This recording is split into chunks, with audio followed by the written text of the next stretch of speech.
My name is Mathias Sapuri. I'm the head of obstetrics and gynecology and vice chairman of Pacific International Hospital. Today I'm going to talk about a very important condition which affects women in Papua New Guinea.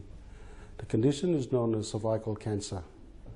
Cervical cancer is a major issue for us in Papua New Guinea, and increasingly we're seeing more and more women in our country suffer from cervical cancer.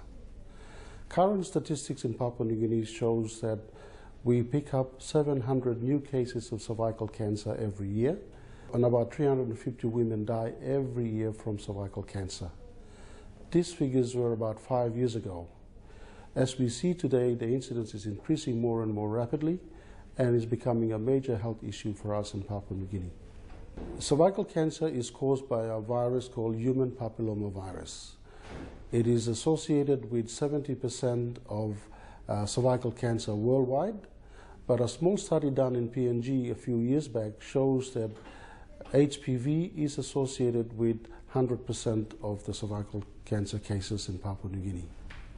That goes to show that we now know in PNG that the sexually transmitted HPV is a major cause of cervical cancer in our population. Now, how do women present with cervical cancer? By far the commonest presentation is usually unusual abnormal vaginal bleeding, or what we call intermenstrual bleeding. It is also associated with smelly vaginal discharge and may be associated with constitutional symptoms associated with blood loss, which is anemia. Those are the three commonest presentations in Papua New Guinea. The cervical cancer is staged into 4 different stages: stage 1, stage 2, stage 3, and stage 4.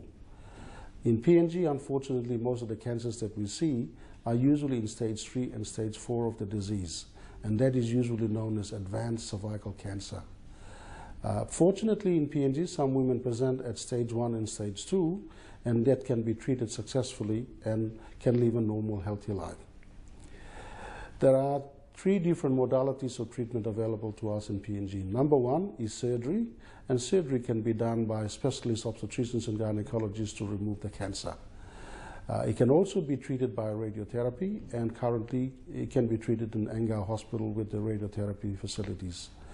Unfortunately, we have a bit of problem with our radiotherapy services in Papua New Guinea, and quite often our patients tend to go overseas for radiotherapy treatment.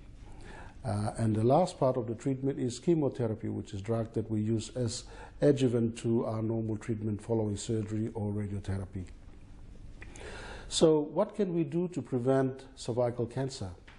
The most important thing that we should do for women is they must regularly have a pap smear every 2 years. So women in the reproductive age group must have a pap smear every 2 years, because that's the simplest and easiest form of detecting cervical cancer. Also available in Pacific International Hospital, we can give vaccines. Vaccination using a vaccine known as Gardasil prevents young girls from developing cervical cancer in their future life. This vaccine is available in Pacific International Hospital and is available to anyone who wishes to have the vaccine. It's usually given in intervals, first dose and the second dose in 2 months and the third dose in 6 months. So all in all, cervical cancer is a major issue for us in PNG and is important to our public and particularly women. If you have any unusual symptoms and you suspect that you might have a cervical cancer, you must see your local doctor immediately to have an examination. And importantly, to prevent yourself, have a vaccine done, and more importantly for detection purposes, have a pap smear done every 2 years.